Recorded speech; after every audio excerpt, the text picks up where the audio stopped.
Assalamualaikum warahmatullahi wabarakatuh. Salam sejahtera.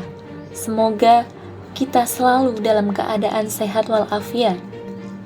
Pada kesempatan kali ini, kita akan membahas sejarah penting yang penuh gejolak dan konflik, yaitu Perang Salib.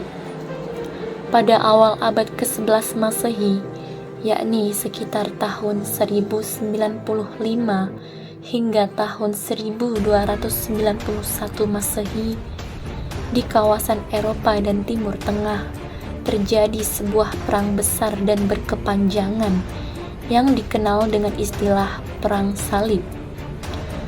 Pada akhirnya, Perang Salib bukanlah perang yang didasarkan karena adanya konflik agama, tetapi lebih kepada perebutan kekuasaan antara Kekaisaran Romawi Timur atau Kekaisaran Bizantium dan kaum muslimin. Secara umum, latar belakang pecahnya Perang Salib terjadi karena masyarakat Kristen kehilangan kebebasan dan keamanan untuk beribadah di Tanah Suci Yerusalem. Perang Salib adalah serangkaian pertempuran antara kekuatan Eropa melawan kekuatan Muslim pada abad pertengahan. Kampanye militer yang berlangsung hampir 2 abad ini diprakarsai, didukung, dan diarahkan oleh Gereja Katolik Roma. Bani Saljuk membatasi dan mempersulit akses umat Kristen ke situs-situs suci di Yerusalem. Hal ini menyulut kekhawatiran dan ketidakpuasan di kalangan umat Kristen di Eropa. Penguasa Eropa mulai khawatir dengan kebangkitan kekuatan Saljuk di timur yang dianggap akan mengganggu stabilitas negara-negara di Eropa. Mereka merasa perlu untuk menghentikan pergerakan dan pengaruh umat Muslim. Keadaan itu semakin diperparah oleh aturan Saljuk yang membatasi ziarah umat Kristen ke Yerusalem. Tujuan utama Perang Salib adalah untuk merebut Yerusalem dan Tanah Suci, sekarang Palestina, Israel, sebagian Libanon, dan Yordania, dari tangan umat Islam. Selain itu, perang ini juga disebabkan oleh beberapa faktor lain seperti agama, politik, dan sosial ekonomi. Paus Urbanus II adalah seorang pemimpin awal gerakan Perang Salib dari pihak Kristen serta pengemuka agama yang pidatonya sangat berpengaruh pada Perang Salib. Pasalnya, Perang Salib pertama meletus setelah seruannya dalam sidang Konsili Clermont pada tahun 1095. Dalam pidatonya, di depan ribuan orang yang hadir, Paus Urbanus II mengimbau umat Kristen untuk membantu Kaisar Romawi Timur melawan dinasti Seljuk Turki dan merebut Tanah Suci. Ia juga menegaskan bahwa keikutsertaan dalam Perang Salib mampu mengurai dosa. Seruan dari Paus Urbanus II disambut antusias oleh berbagai lapisan masyarakat Eropa. Para sukarelawan yang ikut berperang kemudian dikukuhkan menjadi tentara salib. Pada gelombang pertama Perang Salib diperkirakan terdapat 60.000 hingga 100.000 orang yang menanggapi panggilan Paus Urbanus II. Kemudian dari pihak umat Muslim, terdapat tokoh yang bernama Salahuddin Al-Ayyubi. Salahuddin Al-Ayyubi atau Saladin adalah Sultan Mesir sekaligus pendiri dinasti Abbasiyah yang dikenal sebagai pemimpin pasukan Islam selama Perang Salib III. Di medan perang, ia dikenal karena kepemimpinan, kekuatan militer, sifatnya yang kesatria, dan kemurahan hatinya terhadap lawan. Pencapaian terbesarnya adalah memenangkan pertempuran Hattin pada tahun 1187 atas tentara salib. Kemenangan Salahuddin tersebut membuka jalan bagi masuknya Islam kembali di Yerusalem bahkan oleh lawannya, terutama Raja Richard I dari Inggris. Salahuddin sangat dihormati dan disebut sebagai pemimpin terkuat di dunia Islam.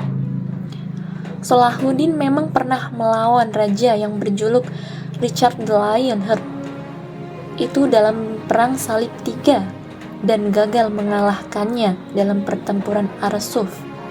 Namun, ia dapat membalas dan menggagalkan upaya tentara salib di bawah pimpinan Raja Richard untuk merebut kembali Yerusalem.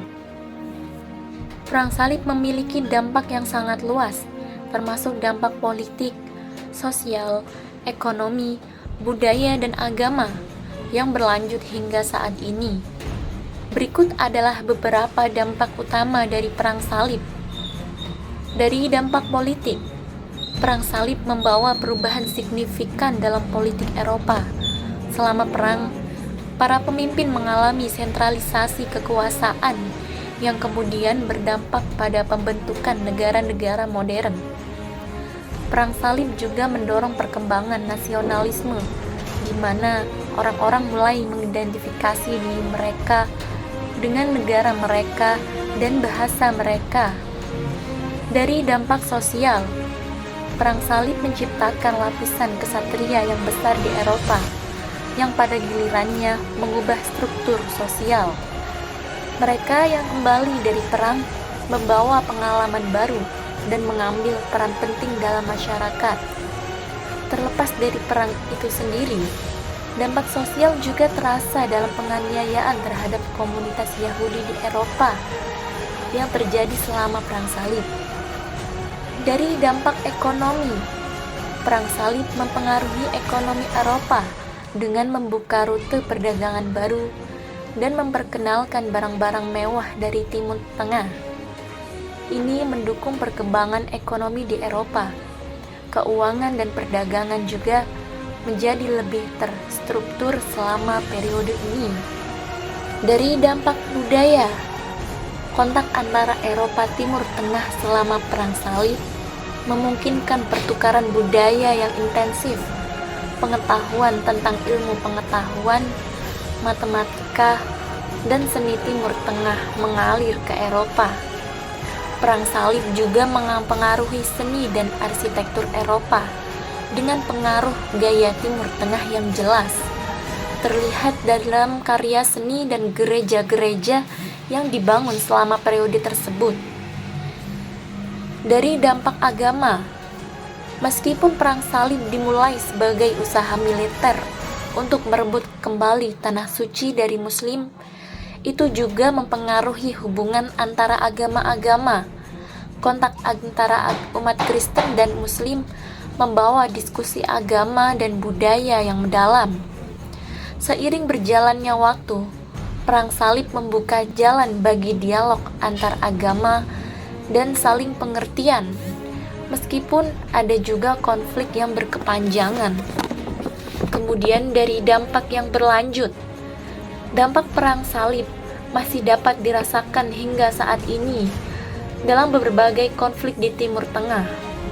Meningkatnya ketegangan antara Timur dan Barat dan konflik modern di kawasan tersebut seringkali dikaitkan dengan sejarah perang salib.